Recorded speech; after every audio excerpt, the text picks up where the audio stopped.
Fala pessoal, sejam bem-vindos, canal Nação Brasil no ar, começando mais um vídeo recheado de informações importantíssimas. Mas antes, inscreva-se agora mesmo no canal, deixe o seu like e compartilhe esse vídeo com o máximo de pessoas. Assim você vai estar me ajudando demais. Giro na tela e notícias a seguir.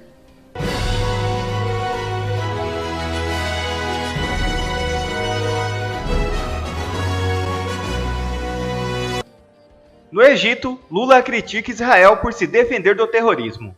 É isso mesmo. O Brasil foi um país que condenou de forma veemente a posição do Hamas no ataque a Israel e ao sequestro de centenas de pessoas.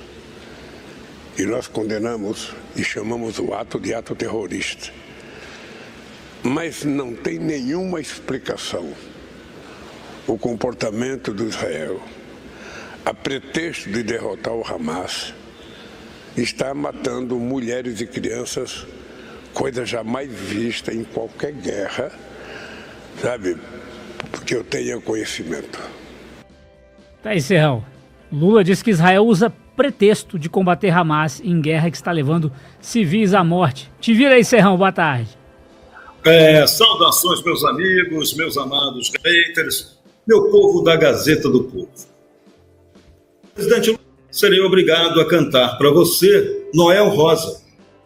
Quem é você que não sabe o que diz? Meu Deus do céu, que palpite infeliz. Presidente Lula, o senhor poderia ter deixado a sua viagem ao Egito muito mais leve. Esse discurso que o senhor fez não foi um discurso de faraó.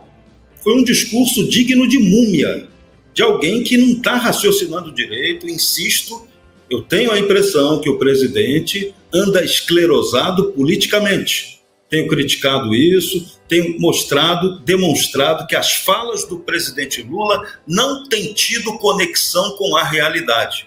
Esse não é o velho político Lula. O Lula sempre foi alguém que na história dele marcou um discurso muito correto.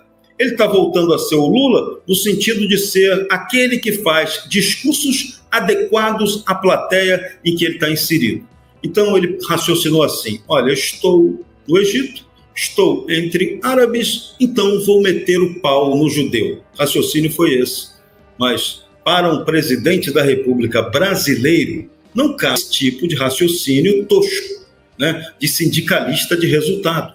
Isso já se aplicou no passado, presidente Lula. Hoje não cabe mais. Hoje, você chegar e falar mal de Israel da maneira como você falou, você cria, primeiro, um incidente internacional absolutamente desnecessário para o Brasil. O Brasil não está no momento de criar antagonismo com ninguém. Segundo, a avaliação que você fez foi uma avaliação de uma pobreza de raciocínio assustadora. Falar de guerra é sempre uma armadilha muito perigosa, que a guerra é ruim, guerra é nojenta, guerra extermina pessoas, homens, mulheres, crianças. Não há justiça avaliável em uma guerra. Não tem lado certo nem lado errado. Não tem mais certo nem mais errado. Não cabe a quem está de fora fazer esse tipo de julgamento. Então, você, presidente Lula, deveria ter poupado o Brasil e o mundo desse tipo de comentário tosco, que não tem uma conclusão acertada, leva a gente a lugar nenhum, traz vantagem estratégica qualquer para o Brasil. Tá? Então, errou no discurso, lamentavelmente, mas o presidente Lula tem feito isso sistemática, e esse é o ponto mais preocupante dessa fase Lula 3. Eu insisto que o presidente parece esclerosado politicamente. Ele não tem mais o jogo de cintura para apontar os caminhos certos. O caminho agora era criticar Israel da maneira como o senhor fez? Claro que não era. Não era para elogiar ninguém, também não era para poupar o Hamas. Você até tentou aliviar no discurso aí de que o governo brasileiro reagiu veementemente contra o Hamas. Isso não é verdade. O governo brasileiro do PT demorou muito a assumir uma postura contra o terrorismo do Hamas, a admitir que o que aconteceu lá foi um ato terrorista. Inclusive, manifestantes do PT saíram às ruas do país, a rua de cidade grande como São Paulo, para defender o Hamas, defender o indefensável. Então chega agora o presidente, faz um discurso demagógico desse, fora de propósito e mal situado completamente na análise. A nota que eu posso dar, você já sabe, né? É nota -13. 25 de fevereiro. Evento com Bolsonaro será pacífico e sem dinheiro público. A Associação Vitória em Cristo financiou o único trio elétrico que terá na manifestação. Nesta quinta-feira, o advogado de Jair Bolsonaro, Fábio Van Garten, o pastor Silas Malafaia e o deputado federal Zucco realizaram uma coletiva de imprensa para falar sobre o ato de 25 de fevereiro, que acontecerá na Avenida Paulista, em São Paulo. Bom dia a todos. O pastor e o deputado Zucco chegaram a Brasília agora cedo, juntamente comigo. Estivemos reunidos com o presidente Bolsonaro para a preparação do evento de São Paulo, do domingo, dia 25. Evento esse idealizado pelo pastor, organizado a muitas mãos. Já de antemão agradeço o empenho do pastor, a ideia, a lealdade. O deputado Zucco, uma figura constante ao lado do presidente. Eles vão contar um pouquinho de como vai ser o evento dia 25 na Avenida Paulista. Bem, nós acreditamos que todos os nossos eventos são eventos pacíficos e com o mote de que nós estamos defendendo o Estado Democrático de Direito. Isso vale para todo mundo. Não tem o evento nenhuma intenção a não ser essa, porque nós estamos num Estado Democrático de Direito, artigo 5º, inciso 16º da Constituição, manifestações pacíficas são livres na nossa nação. E é isso que nós vamos fazer lá. Vamos fazer uma grande manifestação em favor da liberdade de todo o povo brasileiro. Vai muito mais além do que Bolsonaro. Exatamente, a ideia é um evento pacífico, ordeiro, com a presença de dezenas de parlamentares, deputados estaduais, vereadores, deputados federais, senadores, governadores, prefeitos, cidadãos comuns, crianças, jovens, adultos, idosos, que estão lá de forma ordeira, pacífica, se posicionando. Pastor, a senhora foi definido agora há pouco como um dos organizadores do evento. Pela manhã circulou uma mensagem, inclusive compartilhada por alguns parlamentares bolsonaristas, que falava que o evento não precisava de doações nesse momento e que tinha uma organização. Gostaria de saber de onde está vindo o financiamento do evento. A entidade que nós somos responsáveis, no nosso estatuto, prevê que essa entidade pode fazer manifestações públicas. Então, os recursos são exclusivos da Associação Vitória em Cristo. Não tem recurso de político, não tem recurso de caixa 2, ou sei lá de onde quer que seja. Nós estamos amparados legalmente para fazer esse tipo de manifestação. Não tem recurso público. Não tem nenhum recurso público. De nada. E deixo claro aqui que, por determinação do pastor e do presidente Bolsonaro, um único trio elétrico estará presente na Avenida Paulista, na esquina da Rua Peixoto Gomide, como nos eventos anteriores. Repito aqui, um único trio elétrico, o trio elétrico demolidor, que a Associação do Pastor alugou, estará localizado na Avenida Paulista, esquina com a Rua Peixoto Gomide. É isso aí. Obrigado, tá bom? Valeu. Bolsonaro toma atitude contra Moraes e mostra que vai até as últimas consequências. A defesa do ex-presidente Jair Bolsonaro protocolou no Supremo Tribunal Federal uma petição pedindo o impedimento do ministro Alexandre de Moraes da investigação sobre uma suposta tentativa de golpe de Estado. Os advogados argumentam que Moraes, ao se identificar como alvo do plano, não teria imparcialidade para julgar o caso.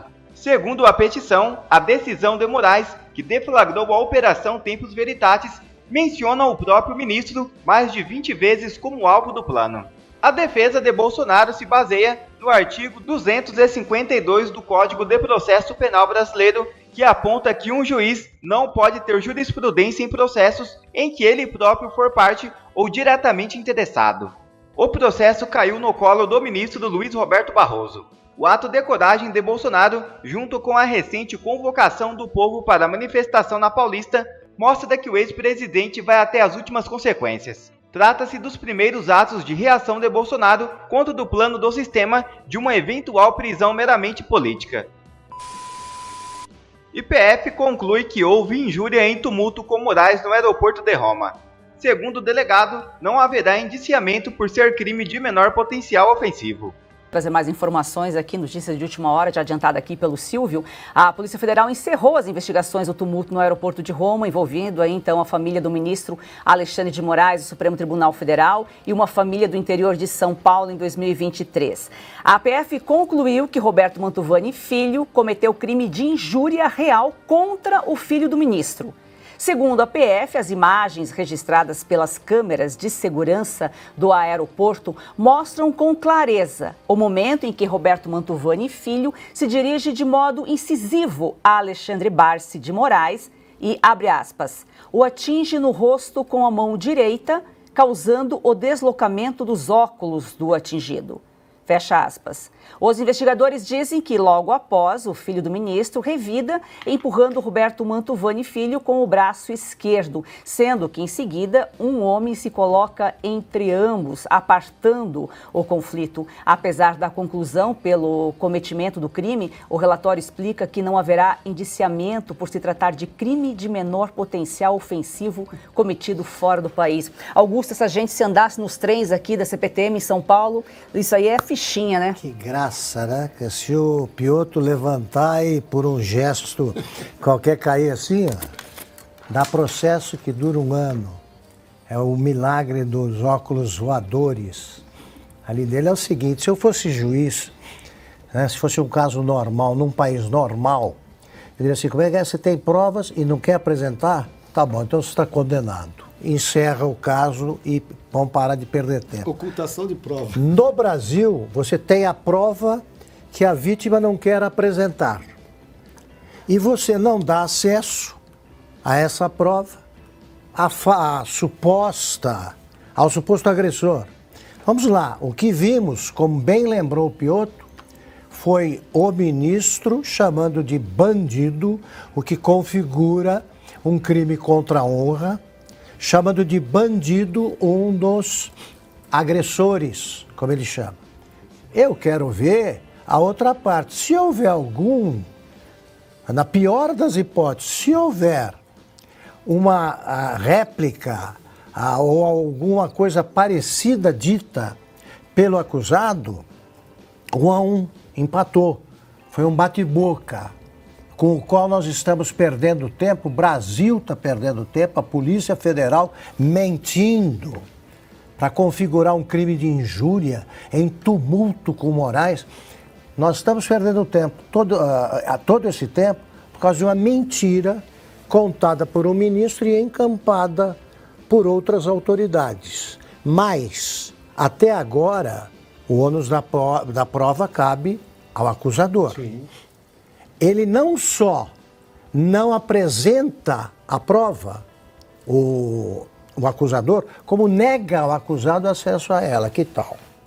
O que estamos vendo é que nesse ano, como bem lembrou o Silvio, o que parecia um caso restrito a essas questões aí do golpe de 8 de janeiro, os que eram a movimentação dos inimigos da democracia, agora passa a valer para bate-boca se aconteceu.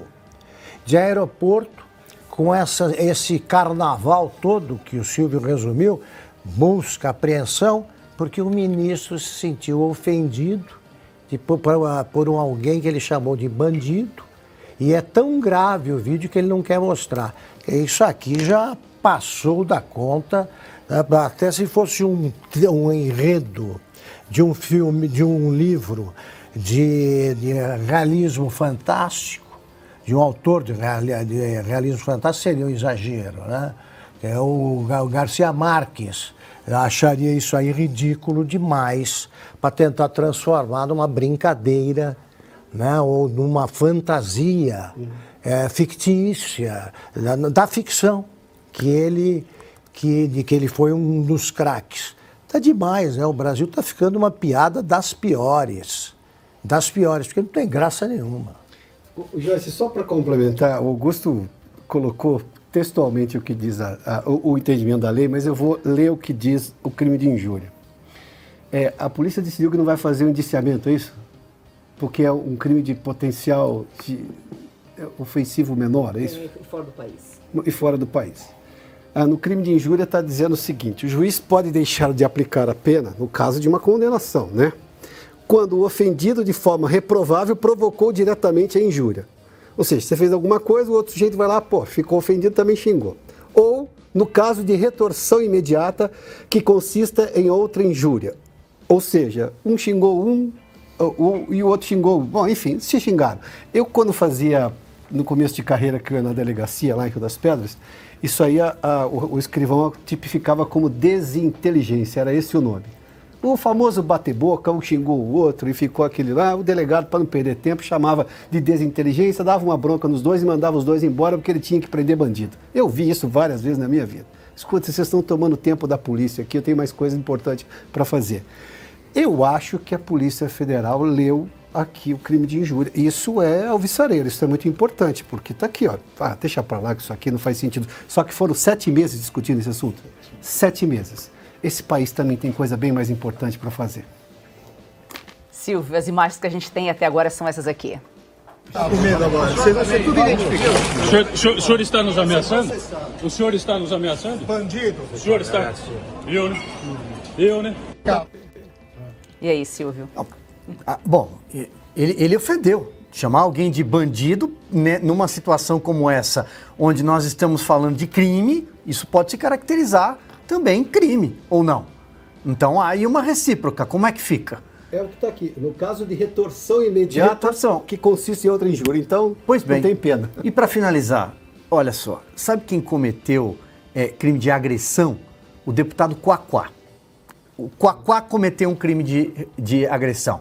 Deputado do PT, aliás, vice-presidente nacional do PT. Ele deu um tapa transmitido ao vivo no plenário da Câmara dos Deputados, no outro parlamentar, o capixaba Messias Donato. Ali, sim, foi uma agressão. Sabe o que aconteceu? Nada. Talvez daqui a 7 meses alguma coisa aconteça. PGR é a favor da quebra de sigilos bancários e fiscal de André Janones.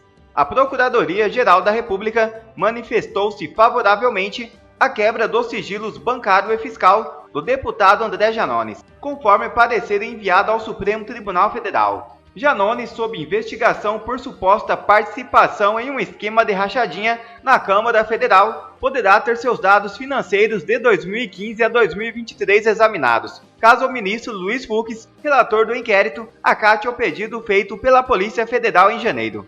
O vice-procurador-geral da República, Hindenburg Chateaubriand, enfatizou no parecer que a medida seria uma estratégia de cautela extrema, recomendada apenas sob fortes indícios de ilícitos. Os elementos já reunidos apontam concretamente para a participação dos investigados no esquema de desvio de recursos públicos e receptação de vantagem indevida, afirmou Hindenburg, justificando a necessidade da quebra de sigilo.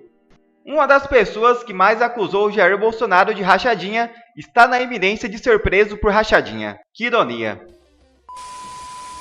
Quer ver mais vídeos como esse? Então inscreva-se agora mesmo no canal, deixe o seu like e compartilhe esse vídeo com o máximo de pessoas. Assim você vai estar me ajudando demais. Fico por aqui, um forte abraço e que Deus abençoe a todos. Brasil acima de tudo e Deus acima de todos.